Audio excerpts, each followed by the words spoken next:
आज मैं जंजैहली के इलाके में बारिश के कारण जो हुए नुकसान के जायजे के लिए यहाँ पर हूँ। रास्ता बंद होने की वजह से संभव नहीं था, सड़क मार्ग बिल्कुल पूरा टूटा हुआ है। इसलिए मैंने जो चॉपर है उसके लिए आग्रह किया।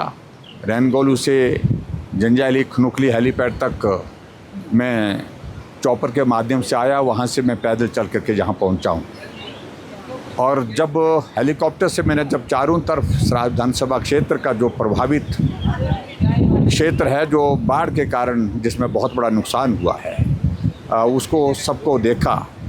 कोई जगह ऐसी नहीं है जहां नुकसान नहीं हुआ है। चारों तरफ जो है बर्बादी हुई है, तबाही हुई है। ये अपने आंखों से देख करके सचमुच में बहुत हृदय को पीड़ा हुई है। अभी मैं यहाँ जो पहुँचा हूँ, मैं जंजैहली का, ये हमारा पांडवशिला का इलाका है जो पर्यटन की दृष्टि से बहुत प्रसिद्ध भी है। और ये मेरे पीछे पांडवशिला यहाँ पर है। यहाँ 4 मंजिला 5 मंजिला भवन जो है वो धराशायी हो गया। मेरे से पीछे अगर वीडियो में वो दिखता है, वो भी सारा आपके सामने है। लेकिन उसके बावजूद जो बोल्डर आए हैं, जितना घर है उससे भी बड़े बड़े पत्थर यहाँ पर सड़कों पर आए उस नाले के माध्यम से।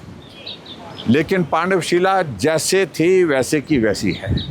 पानी चारों तरफ था, पानी ऊपर से भी निकल गया, लेकिन उसके बावजूद पांडवशिला ज्यों की त्यों रही।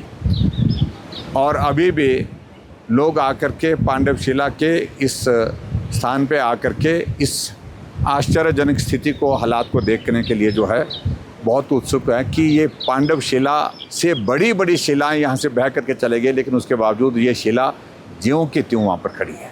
लेकिन कुल मिलाकर के मुझे इस बात को लेकर के इतना ही कहना है कि प्रशासन भी आज मेरे साथ रहा। डिप्टी कमिश्नर, एसपी और एसडीएम यहाँ जंजैहली के इस दौरे में हमने बोंगरियाल चौक पंचायत, जंजैहली पंचायत, भीमतारू पंचायत और उसके बाद हमारी ये धारजरोड़ पंचायत, ये सारी कुथा का इलाका, कुथा जो हमारा पड़ता है, तुंगाधार जो हमारी पंचायत पड़ती है उसके अंतर्गत पड़ता है, भारी तबाही हुई है।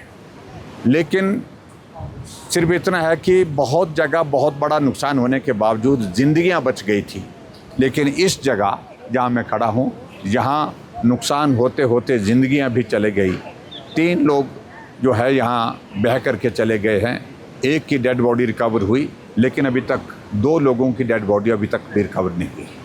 अभी यहाँ से हम पैदल चल करके लंबा थाज पहुँचेंगे। लंबा थाज तक सड़क है और यहाँ का लगभग हमारा सफ़र 8-9 किलोमीटर का भी पैदल बाकी है। उस सफ़र 9 किलोमीटर के लगभग हम पूरा करेंगे और उसके पश्चात फिर हम आगे जो है वो सड़क मार्ग के माध्यम से थुनाग जाने की स्थिति में हो पाएंगे। सबसे ज़्यादा कठिनाई मैं यहाँ पर देख रहा हूँ कि जो लोग जिनका घर चले गए या असुरक्षित हो गए, ठहरने की व्यवस्था के लिए मैंने डिप्टी कमिश्नर के साथ बातचीत की है कि उनके लिए ठहरने की व्यवस्था उचित करें। रेंटेड अकोमोडेशन जहां मिलती है किराए पर रहने की व्यवस्था करें। और दूसरा मैंने विशेष तौर से आग्रह किया है, क्या संभव है कोई सुरक्षित जगह हम तलाशें यहाँ, और सुरक्षित जगह में एक टेम्परेरी अकोमोडेशन जो हमारे इस फ्लड सफ़र के कारण, बारिश के कारण जिनके घर चले गए हैं, बेघर हो गए हैं, उनको रखने की व्यवस्था कर सकें। एक शेल्टर होम की तरह वहाँ पर उनकी व्यवस्था करें। रहने की व्यवस्था, खाने की व्यवस्था, उन सारी चीज़ों की चिंता करने की आवश्यकता है। मैं देख रहा हूँ कि बहुत सारे लोग ऐसे हैं कि सब कुछ जो घर में था वहीं छूट गया, घर चला गया। अपने जो कपड़े शरीर में पहने थे उन्हीं कपड़ों के साथ यहाँ बाहर निकल पाए हैं। मैं सिर्फ इतना स्टेट गवर्नमेंट की ओर से मैं इतना ज़रूर निवेदन करना चाहूँगा स्टेट गवर्नमेंट के साथ कि इस त्रासदी को गंभीरता से ले। मुख्यमंत्री आएँ, यहाँ इन सभी इलाकों का दौरा करें और प्रभावित लोगों के लिए इस संकट की घड़ी में मदद के जो भी रास्ते खोल सकते हैं उन रास्तों को खोलने की कोशिश करें।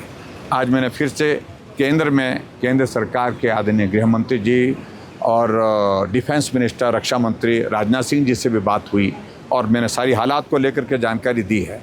केंद्र की ओर से जो मदद हिमाचल प्रदेश सरकार को उपलब्ध कराई जाएगी, मेरा ये मानना है कि उस मदद के माध्यम से इन लोगों का जिनका घर चला गया, सब कुछ बर्बाद हो गया, उनको पुनर्वास करने के लिए सरकार गंभीरता से प्रयत्न करेगी और विलंब नहीं, जल्दी भी करना चाहिए। और जल्दी का मतलब मेरा है कि आने वाले समय में बरसात के बाद तुरंत सर्दी का मौसम होता है, और उस सर्दी के मौसम में और भी परेशानी होगी, बाहर बर्फ़ होगी, रहने के लिए जगह नहीं होगी। तो ऐसे में जल्दी से जल्दी उनके लिए व्यवस्था इस प्रकार से हो ताकि वो अपने परिवार के साथ थोड़ा आराम से रह सकें। यही मैं आज के इसमें कहना चाहूँगा।